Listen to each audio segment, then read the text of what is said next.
You remember a few weeks ago, I talked about how our goal during Lent is that we need to have a deeper, more profound relationship with God as well as with other people.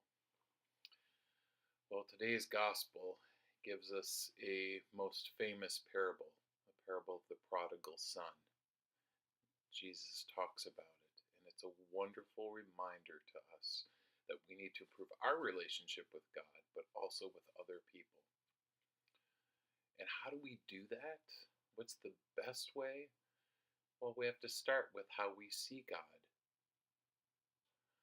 So in today's gospel, it talks about a son who took his father's money, ran away, and spent it all, and then thought about it and decided he better come home. But he feared his father would be angry and cast him out or make him his slave.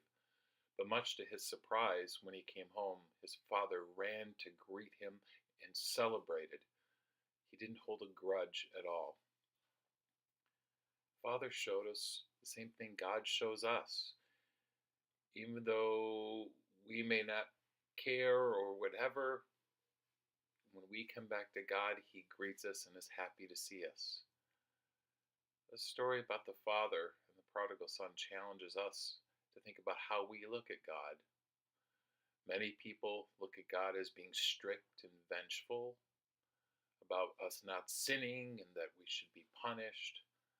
And Jesus says that that's not the way it is.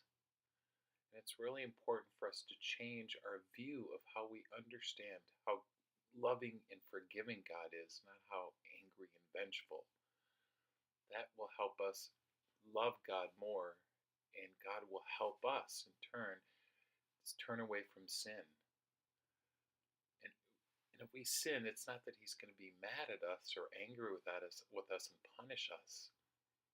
God loves us, and we want to serve Him, and He wants us to be away from sin.